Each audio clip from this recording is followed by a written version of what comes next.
Hello everyone, welcome to a new episode of Energy in Motion. I'm here today with the legendary grime artist from Birmingham, Mayday. That's good, Rosie. I appreciate the intro still. How did you get into grime music? Got into grime music. I think the first track I heard was on, what was it called back in it? Channel AKA. And it was Chung Fam Adrenaline from London. I was like, yo, this, I don't know what it is. It sounds so erratic. I'm involved. That was it. But no one sounded like me. And then later on through that, I was like, I found Triller. And Triller sounds like Triller regardless, bro. And Triller's obviously the whole making 0121 like a nationally named area code, etc. And Triller did a lot of groundwork there. And I think it was the time where stuff like Tim Westwood and everyone was doing freestyles. So there was not a lot of structure, but there was a lot of that. And it was mostly through the TV and then obviously just YouTube deep diving as everyone did. Kind of went from there because it was music I resonated with. The people were spitting in British accents. So that was kind of, it's just like the homegrown stuff. And it just kind of went from there really. And then, yeah, just kind of dived into it. Okay, so how did you like build your own unique style upon seeing that? I think everyone in any sort of creative industry, they take from the people they listen to first, fumble through all of that, and then from there, you kind of find what it is, whether it's your favorite podcast style or sports style, like you want to kick like Beckham or do whatever it is. And then from there, the amount of reps you put in, you kind of refine what ends up becoming your style over time. And I think that was the same with me. Like definitely at the start, if I listen to my older stuff now, it's like, oh, that's horrendous because I was trying to be like who my favorites were. Whereas now it's a lot more distinctive and I know what I'm trying to execute when I'm going to record or whatever. Okay. So when did you release your first song or your first album? It probably would have been 2018, I think. I think it was probably 2018. But I'd done like a load of research in terms of like Spotify was kind of popping at this time. I think they just launched playlisting and stuff and whatever. So I think it was probably middle part of 2018, I would say. Okay. It's just like one song that I recorded in my bedroom. It was like mattress against the door, blanket over the top and just recording, just making it happen in it. So yeah, probably 2018, I would say. So yeah, I've started music 2018. I might have wrote a few things down before that, but I'd say like properly was 2018 was when it fully kicked off. Okay. So how did you transition from doing freestyles into developing like actual songs? I realized that I think it's a problem in grime in general. People just don't make enough songs. And I think if you tell me your favorite American artist, you say, yo, here's 2 mixtapes and an EP, go start. If I tell you my favorite grime artist, I've got to say, here's a set on a dead SoundCloud page and go to 57 minutes and 32 seconds. And for the next 48 seconds is him. Like the whole access of it weren't really, it weren't doing it. And then I think a lot of people start with freestyles because they're easier to do. They're a lot less expensive. So obviously it makes it there. But when you start to study songwriting and song structure and making stuff happen, I think we're just kind of putting it together there. So I wouldn't say, there's a purposeful transition. I just realized the ROI of me writing a freestyle or having bars for a set compared to making a song. I was like, people can't sing set bars back to me. Reloads and whatever are different, but like, you can't perform set bars in a show, not a rave, in a show, and then people sing it back. So once I realized that, then I started putting a lot of focus towards making songs and then EPs and full-length projects, etc. So probably maybe a year and a half into it. Okay. What inspired your writing? Like what life experiences or perspectives do you have that like, I guess, fuels what you talk about in your music? I think originally when it started, it's a product of your environment, as most people do. I think more recently, there's a lot of aspirational stuff in there and also aspirational stuff, which is also stuff, thankfully, I've managed to achieve. A lot of traveling, a lot of making money, a lot of experiences with different people around the globe, etc., etc. So I think it's very easy to rap about the stereotypical tropes within music, but I don't drink, I don't smoke. I literally just make music and travel. So me rapping about drinking and smoking and drugs and whatever, it's not really that. So it's a very easy route, it seems, but if everyone's doing it, no one's doing it. Do you know what I mean? So for me, it's not really that. I just kind of draw around current and more recently, I guess, future life experience, if that makes sense. Okay. Well, for you to have like done all of these different things with music, you have to have a very strong mindset. Yeah. So what would you say influenced your mindset? Being ginger, because being ginger, obviously you get bullied and young and da-da-da-da-da. But that teaches you to have thick skin early. So then when I'm in the space I'm operating in, and when you go into a grime set, whether it's in the city or out, especially in the city when I was starting, no one knew me, my bars were terrible, that you have to prove yourself and prove the point. And you know everyone else in the room is better than you, but you have to be go in as like, I'm the best in the room.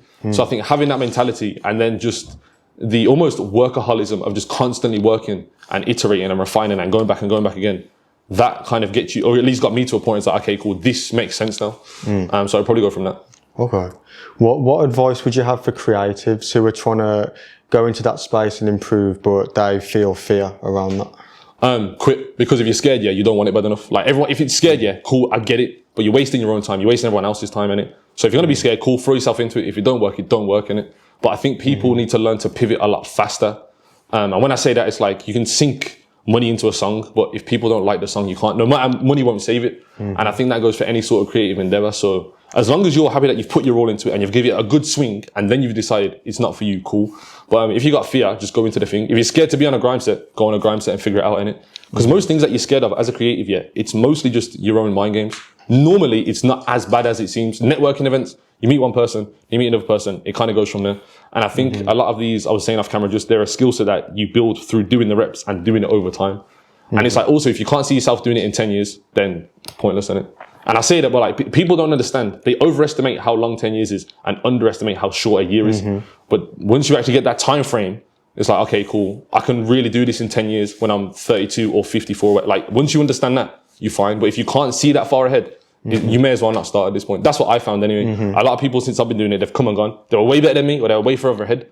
But for whatever reason, whether it was an ego got bruised, or they just didn't have the money, or life got in the way, like there's various different reasons. They just kind of stopped.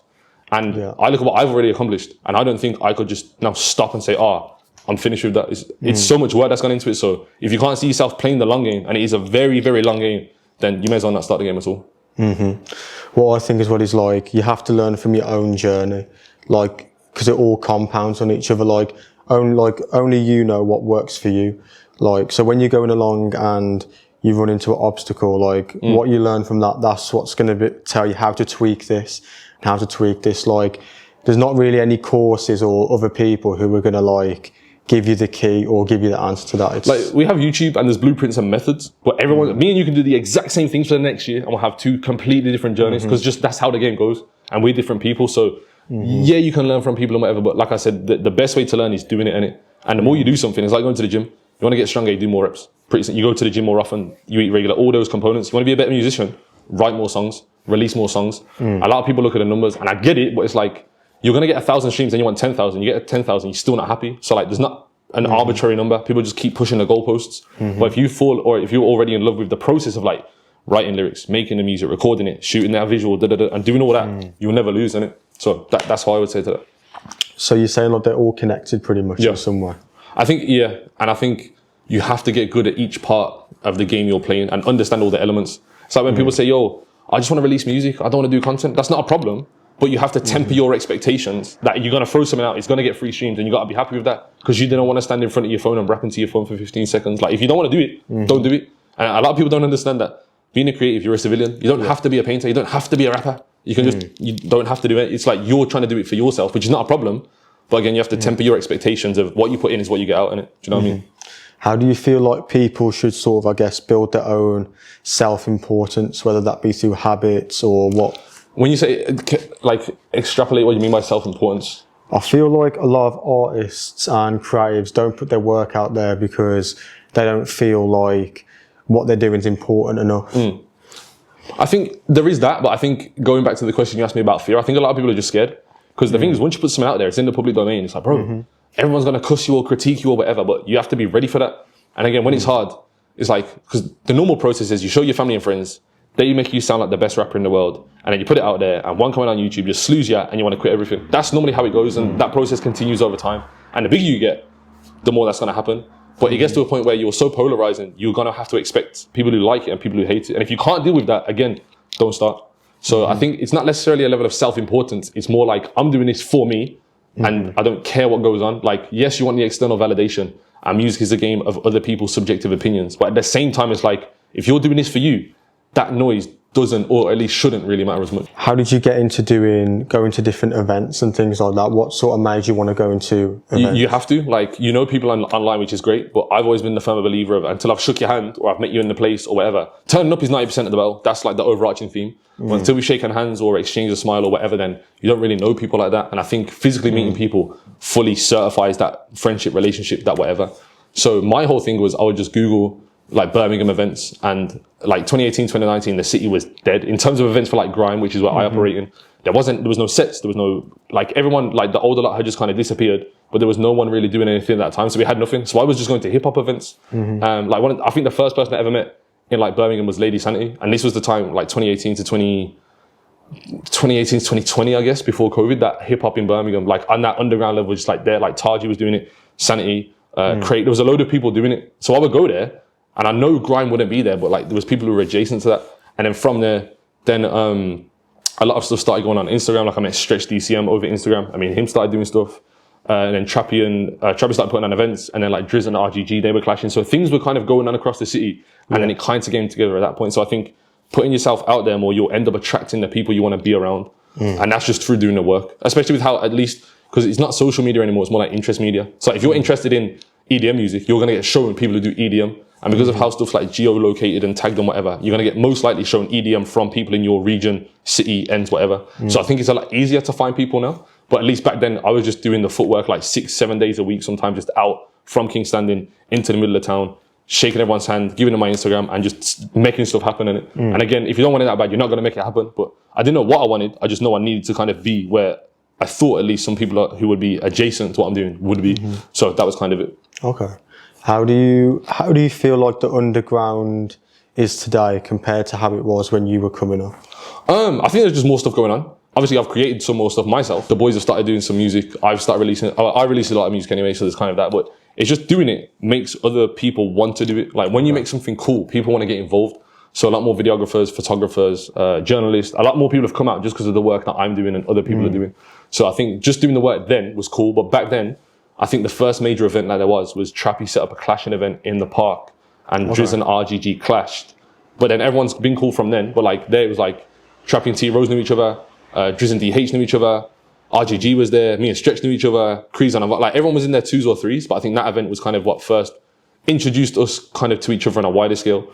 And then from there, like I'm one of the glue guys in terms of like, oh, we've got a set in Nottingham, who's there, and kind of bring everyone there and then start curating from that. So, and that was because we just didn't have spaces facilitating that. So I ended up making it and then having my own event and that sort of stuff from there. Okay. So what was it like collaborating with so many different artists? Obviously, you can. I think it was accidental at first because I'm like, we're doing all these sets together, so like let's just make some songs together. And I think on the 4th, it was me and Driz, then me and Legacy, then me and Trappy, then me and Stretch. And on the 4th one, I've got a song with a few of the boys. And like I said, there's probably about 10 to 15 of us if like everybody's out. So I just kind of made that a focal point. And then my whole thing was build horizontally. Like building vertically is great. But like then people either like pay for features or they try and be in rooms they're not supposed to be in and they're not ready to be in those rooms, so it does more harm than good. So I was just kind of building horizontally by doing it. And then from there I just started curating, and when it got to a point of like, oh, there's like 4 songs in a row, it's been one of the other Birmingham grime MCs who are new. And then I just kind of made it a point to do that. So then it was like me and Kreese on, me and Ardon, me and RGG, me and DH, and just kind of stacking those from there. On top of the work we were doing, going to for the cities and making sense and whatever. And you can't fake chemistry and you can't fake community. So a lot of that shows in the song and then through the work we've done around that, do you know what I mean? Okay. So how do you feel, because as you say, I think, yeah, community's starting to, I guess, get bigger now, but how would you say that creatives should build their own community? I wouldn't say they should do anything, so I don't think there's that many rules to creating community. Okay. But what I would say is, there is, as weird as you think you are, and you definitely are, there is, whether it's online, ideally offline, but it's most likely going to start online. Your tribe is out there somewhere. Might be a Reddit, might be a Discord, might be a TikTok, might be a YouTube, might be a Twitter group chat. It might be anything, but it's most likely, if you type your interest into any of the social media search bars, you're going to find someone who's, if not doing it, at least talking about it. And then you can filter down to like, I don't know, local skaters in East Birmingham, whatever it might be. And then from there, it's just a case of going back to what I was just saying, like going out, shaking hands, like messaging over Instagram, getting comfortable to a point and say, yo, let's meet up on this day, and actually doing it. A lot of people, it's very easy to talk and chat rubbish online, but actually physically leaving your house, because starting anything is the hardest part of anything. Going to the gym, making a meal, the starting is just the hardest part. But once you do it, you're fine. So a lot of people will want to get out there, but it's like they don't even want to leave the house. As soon as you leave the house and you know you're going to an event or a networking or a group link up or whatever, then you're fine. Because once you're there, you're okay. But the starting the part is the hardest of anything. So there's not necessarily rules to community building. It's just kind of, my whole philosophy is, if it's not there, create it. We didn't have grime sets because no one was doing anything. We didn't have grime events. There was nothing. So I created it. And now, thankfully, the first 2 events I've done have been very successful. And it's probably most likely, definitely going to be a 3rd iteration of that before the year's out. That was not intentional. It's just kind of, that was how I planned. The community around it was good. It's kind of grown to the 2nd one. So the 3rd one will be the biggest yet. And that's just from doing it, essentially. Okay.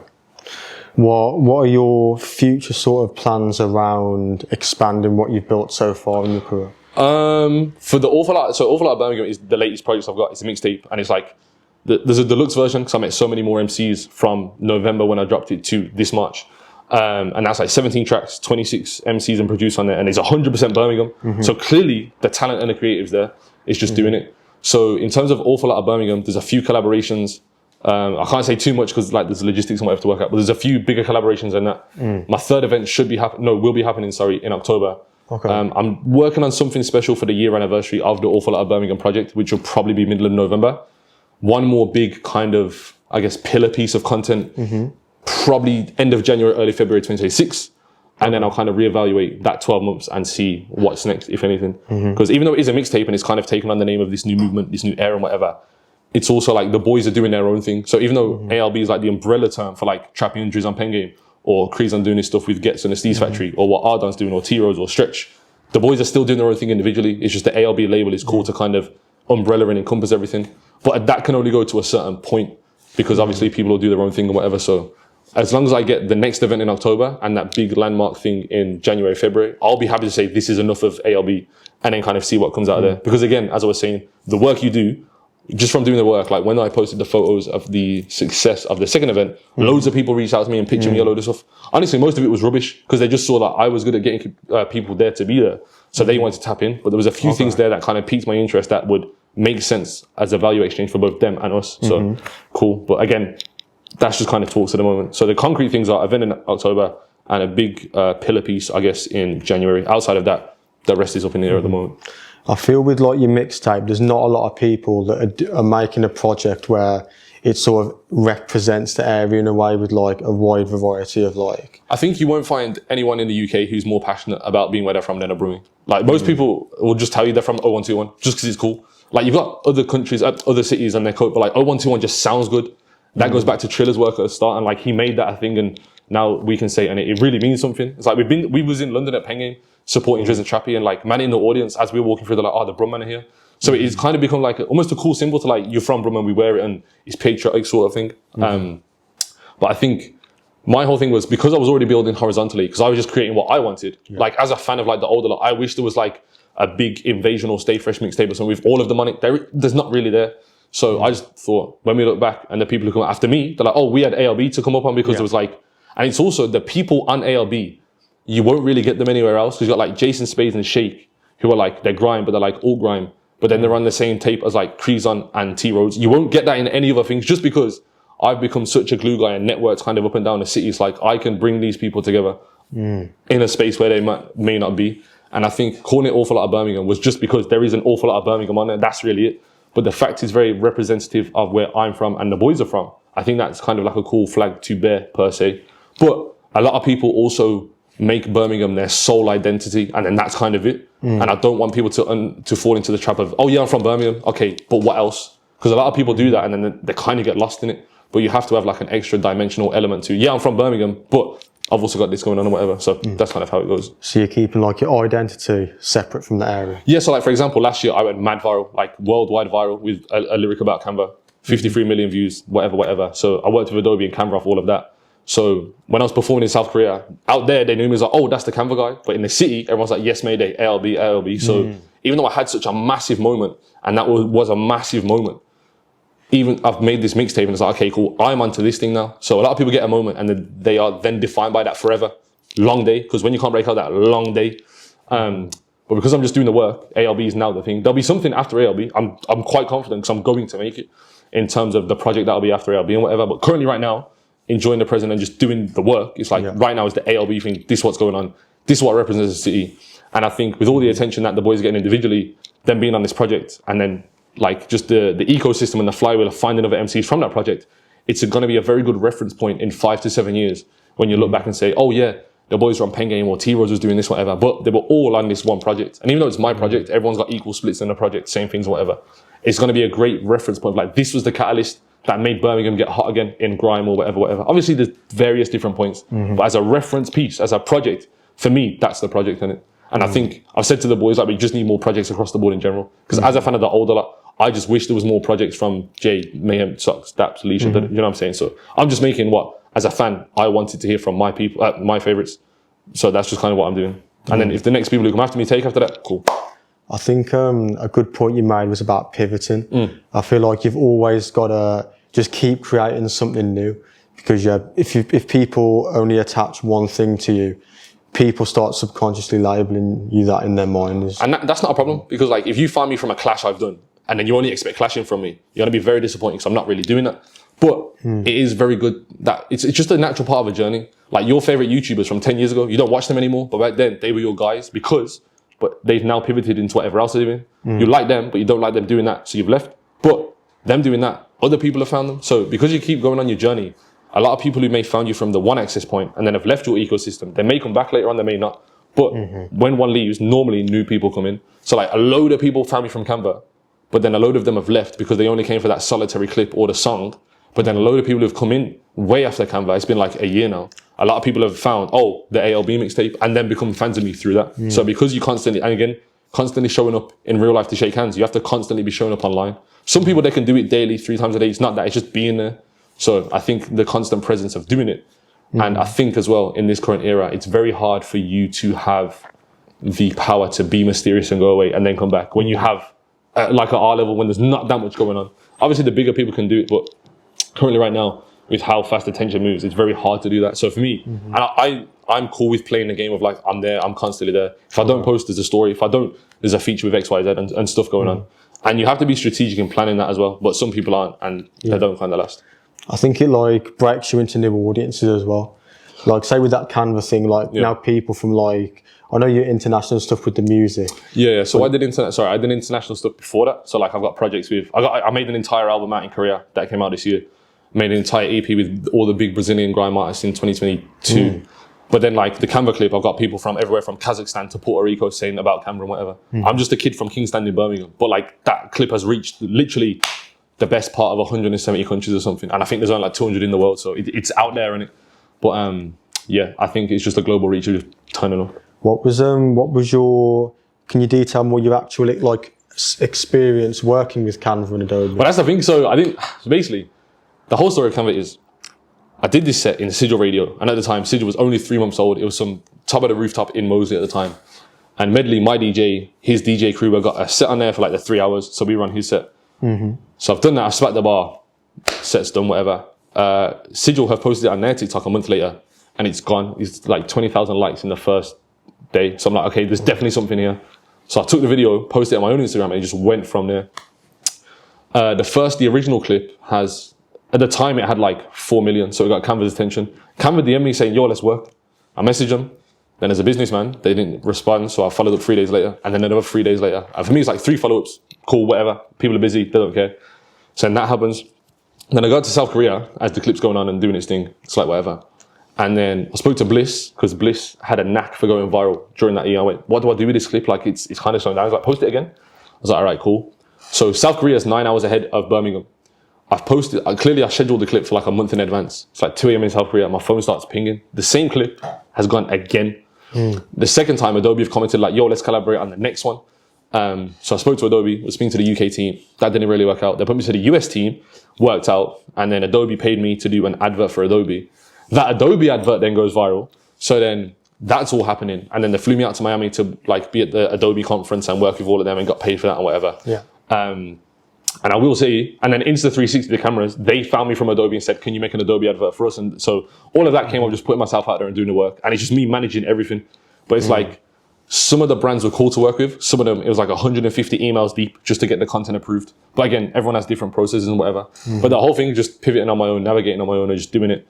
Asked a few people questions. Some of them helped, some of them were useless, to be quite honest. But again, it was just trial and error of figuring it out. That lyric made a lot of money. It made a lot of connections and a lot of network. But that was because, even though it was a moment, I had the business acumen and foresight, for lack of a better term, to make that something. A lot of people get a moment and they're just known as that, but they didn't monetize it or they didn't build a brand out of it, etc., etc. So it's a whirlwind journey. My contract with Adobe has just ended last month, so it's like a year thing or whatever.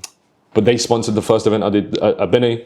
I've got some other brands I'm working with just after that. And again, it's just, brands are very hard, especially in grime. It seems like Wingstop sponsors everything, and you may get an Adidas event here or there. And that's just in London. In Birmingham, it's kind of non-existent. So having Adobe support the first thing was proof of concept that it can be done. And I can't say too much, but there's definitely other big brands that we all know that are doing stuff in the city and in the space. Some of that's through me, some of that's outside of me. But it's getting better, and it's a proof of concept of like it can be done. And I was just managing all that from my own Instagram and emails. So that's kind of how it went. It was a whirlwind experience, but it was definitely doable. With the Canva video, what was the specific bar that led to it going viral? So we started the set, and 1997's walked in the room, RGG's walked in the room, and Stretch walked in the room. Them man ain't touching the microphone. I'm like, cool, I started then. So I spat 116, and that bar at the point was new.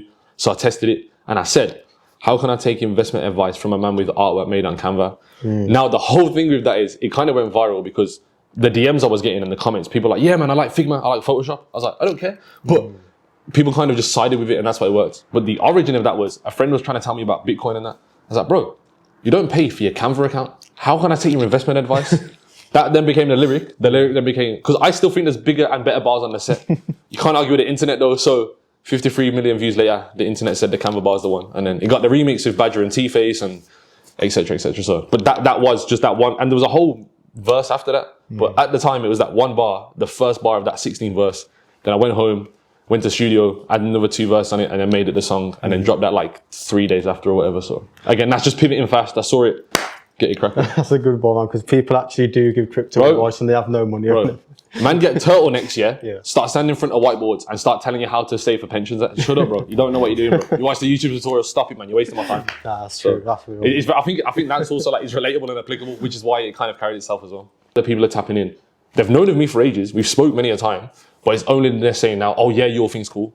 But it's only because like Link Up TV posted this, or I got this right up from this thing, or this person shouted. Do you know what I'm saying? So it's just a game of people basing their opinions on other people's opinions of you.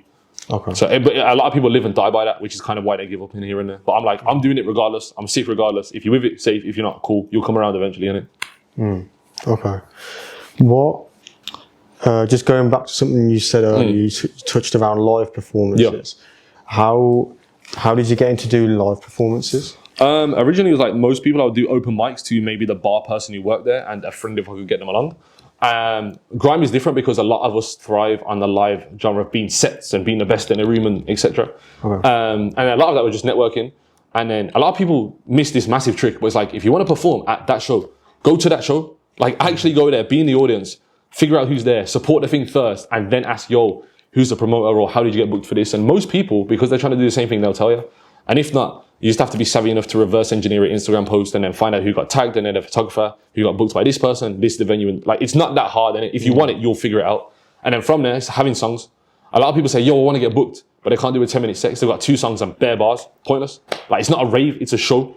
Different ball games, different spaces to operate in. So first of all, be ready. A lot of people aren't ready. They think they're ready, they're not. And then second is just finding the people who were doing the shows. And then third, my issue was no one was booking me for shows. I'll throw my own. And then that's how Awful Lot of Benny came out. What in terms of your music, who would you say, what artists, this is across any genre, Okay. what artists inspired you the most? Or Young Lean's my favourite by far from Sweden. Chief Keef. Keef is wicked. Mayhem. Mayhem's my favourite grime MC of all time. You can't beat, I'm sorry, you can't beat Mayhem, bro. You're just not going to beat Mayhem. I'd say it was probably those 3 to be fair. Obviously Mayhem's like, he's from Brum. He's the best. Safe. Chief Keef. It was just his relentless, like almost, not polarizing, but what's the word? Prolific. His prolific work rate of like, there was a mixtape every other whatever. And then Young Lean. I found Young Lean in just before he dropped Kyoto, so like 2013. And then he was rapping in like broken English, but like it's mad emotional. I didn't really get that from grime, but it's like, oh, it's cool to, do you know what I'm saying? So it'd probably be those 3 to be fair. And I wouldn't say my music sounds like any of them, but like those are my favorites that I still listen to and continue to listen to. So I guess the inspiration will come there because they're favorites. That'd probably be it.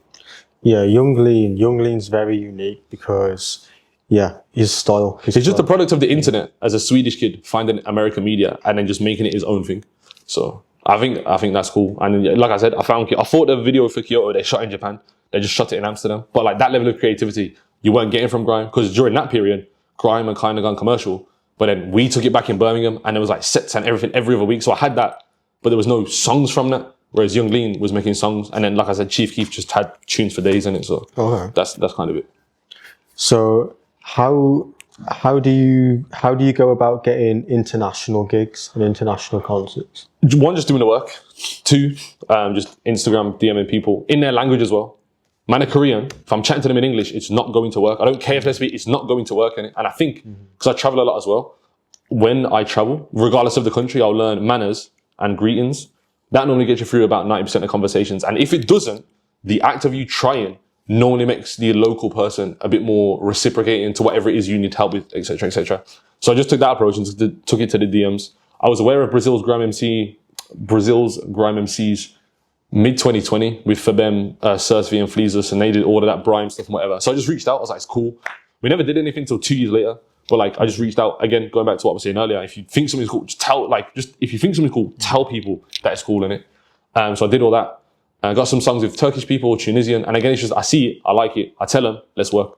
Very simple. And I have a high work rate of like, if I like you, let's just get a song done. What are we waiting for? You know what I'm saying? Korea stuff. Again, there's Korean grime like Damn Def, Lobotom and all of them. But from there, I ended up finding like Korean DJs, and I said, do you know any other artists? So then I met Blase, Yoon, who'd worked with AJ Tracy. So it was little links here and there. And then again, just chatting to them in Korean. Like, it's Google Translate and your regular, it's not that hard. But again, a lot of people don't want to do that groundwork to even get there. And then I went to South Korea for 9 days. I performed, like for actual performances, 4 times in 9 days off one Instagram DM. Damn. Went out on my own and just made, if you want it again, you'll make it happen, innit? You'll take the risk of whatever. And again, if it don't work out, just fly back home. Just planes. It's not that hard, innit? I really like your very direct and like blunt, black and white approach. You have to, because like a lot of people would say, oh, it's not, bro, allow it, man. Like, if you're gonna be creative, let's be creative and let's do it, innit? Like, if stuff ain't right, it can be fixed. I get that, but like a lot of people fall in love with the idea of doing something as opposed to actually doing the thing. You want to put an event on, cool. Yeah, I've got this venue, I've got this person, cool. But when's the date? You see what, bro, no one cares. Like, just tell me the event and do it, innit? And a lot of people messed me around when I was rubbish, I think that also helped. So I'm like, hold on, it took you 7 weeks to get what I've just done in 4 hours. That doesn't make any sense. So clearly there was a massive disconnect. So I'm just very like, oh, it's like you said, oh, I want to talk to you. I was like, cool, date, location, Khabib, send it, I'll be there. Here we are doing it. So again, it's just getting stuff done as well. And like the busiest people, I'm a very busy person because I'm doing a lot of work. The busiest people are always on the phones. They respond the fastest. Because if you're telling me to do something, cool. But if you're leaving me 18 hours, 2 days, again, I get people have lives and whatever going on. But it's like, I say this all the time. If Skepta shouted you to get a verse and you couldn't get a verse that day, you'd still figure out to get a verse to Skepta that day, innit?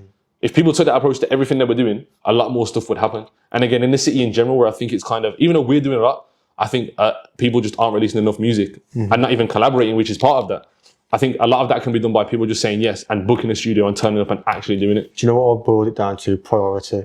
Yeah. Like, obviously you've got family or you've got mortgage. Like, I understand, regular work. Like, I get it. No, I was saying the other way, as in like, I feel like people say they're always busy and they don't have free time, but the more busy you are, the more adaptable you'll be. Like I said, it goes down to pivoting, and there's definitely times you can bulk stuff in it. Like, you got 3 songs to record, just bring everyone to the same studio. They can't get there. Someone send a verse and get the other two there. Like, it's not hard. Again, if you want it, you'll figure it out, innit? And if you don't want it, you just want to be busy. So like I said, people got managers and they've got nothing to manage. But the illusion of having a manager or talk to my man, bro, I can just send you an Instagram DM. We can have the song done by tonight. Why is it long? You're making 100%. It a long process for the reason of being like long. It don't make sense. And as well, you're then leaving it down to the manager of, is this a good opportunity for my artist or not? That should be the artist making that decision. And I think, so for example, when I was making ALB, some of it was like, we recorded Trappy's song at Trappy's studio.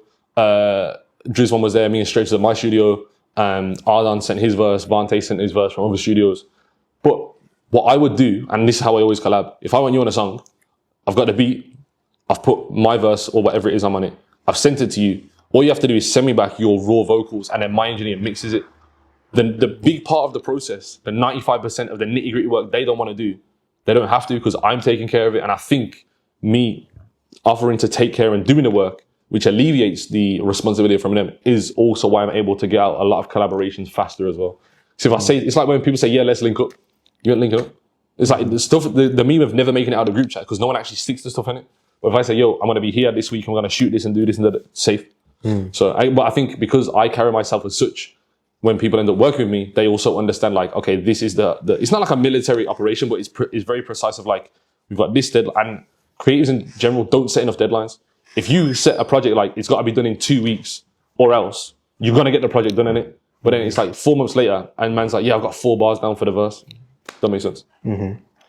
What do you feel is like the biggest challenge you've faced when you're actually making music? So say when you were coming up with music, It was just money. Money will solve your money problems. But like, it got to a point where I would rehearse my bars so much at home.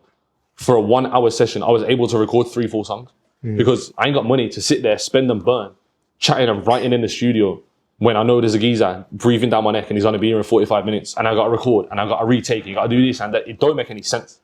So money is definitely it. And then when it comes to throwing events, like, yeah, you can get brands, you can do stuff, but like just having good connections. Like there's some connections money can't buy, but money I would say would probably be the biggest problem, especially being poor in that. And like, if you're going to be a better basketball player, you need a basketball and a basketball hoop in your garden. If you're an artist of any kind in 2025 and you don't have a home studio set up of like laptop, mic, speakers, audio interface and recording software, then you don't want it because you have to have the dojo in your house just to practice. Like the stuff you're going to try in your bedroom at home in that recording studio that you won't try in there because you're embarrassed to go in front of a big engineer or whatever. So I think you have to have the means of operation minimum. That's a minimum standard. Now, if you don't have that, don't in it because. And then you have to, like, if you can't get through to the engineer, what, you're just not going to record music? Like, it don't make sense in it. So having the means of operation and having the money to get that, if you have to work 3 jobs to get it, do it. If you have to quit smoking for a month, do it. But again, it all goes back to how bad you actually want what it is you say you want in it. Okay, I think my last question would be, how did you get involved with Link Up TV? And can you tell me a bit more about your experience and what you've done with Link Up TV? Yeah, so Link Up TV, I only know Rashid in it, but Rashid's the founder, whatever. So, how did I meet Rashid again? We were doing Rashid was aware of me, and then I ran into Rashid at the Call Up event, which was the big Birmingham grime rave in, August. It was in June, I think it was in June, and I think number 2 is happening in September. But he was outside. I was with Crease on and Ardon, and I was just giving them wristbands. He went, Mayday? I was like, yeah. He's like, yeah, Rashid Link Up. I was like, cool. He's like, yeah, I'm doing something. I need you on it. I was like, safe. Took his number, whatever. And then that was it. The thing he asked me to do hasn't even happened yet. But I just said to him, I'm doing my next event at BIRMINGHAM in Birmingham. Come and document it. So without getting into logistics, he moved some stuff around and he made it a priority to be there. So, and I think I was saying to the boys, I was like, the only reason he's done that is because he sees value, both for his channel and his socials and whatever, but also there's actually something here that is worth him coming down to document. So it was just him, brought his camera, parked right outside, came in, filmed the whole thing. There's the final product, what you see, there's probably another 45 minutes worth of footage because it just didn't work. But like that solid hour, he documented everything. And that was just a text. It was that simple. And it goes to being outside, constantly doing it. Because your Instagram nowadays is your CV, innit? If you got 2 posts on there, one of them's your kid and one of you's holding some big fish, how do I know you're a rapper? It don't make sense, innit? So I think the fact you can clearly see I'm a rapper. You can clearly see I'm doing it now, today, not today. You can see I'm doing it and I'm active. And the whole community thing that we were building around Awful Lot of Benny Wine and then the whole Birmingham mixtape, whatever. There was enough of that signs, I guess, for lack of a better term, for him to say it's worth going down to document this. So that was really it, to be fair. He shot me for some other stuff that'll probably end up coming out later in this year at this point. And then I've got something else to shout him for, but it's just a working relationship in the sense of like, if I text him, he never responds straight away because he's busy. But when he does, he's very precise, which is how I work. He's like, yeah, I'll be here. Here's the postcode, safe. Because it's very low maintenance. I don't even text him on the day. You know when you text someone like, we're still linking up later. I just know he's going to be there. And it's only been twice, but that's enough. Like how you do one thing is how you do everything. So that's enough of a vote of confidence for me to say, yeah, Link Up TV will most likely be an Awful Lot of NA3 or they'll be at this thing I'm doing, etc. Okay. So that was really it. You always work with like a lot of grime artists and stuff like that. What is another genre that you would sort of like blend your music with? So like, would you ever work with like an R&B artist, neo soul or anything like that? Yeah, I've got a few singles on some garage tracks. So I think that's a happy medium, which makes me look great, but also lets the singer shine. I've got a lot of Jersey Club songs. So I think Jersey Club's a great sound of music. I guess drum and bass and trap, they just kind of fall into each other, so there's not much there. But yeah, even on the Korea project, most of the bridges and the hooks are sung by Korean singer-songwriters, so they're all cool out there. So for me, it's just like there's a Turkish guy called, I think it's pronounced it's like UMK, and he makes like club music. I think he's sick. I don't know how we'll work on a track together, but I'm going to figure it out.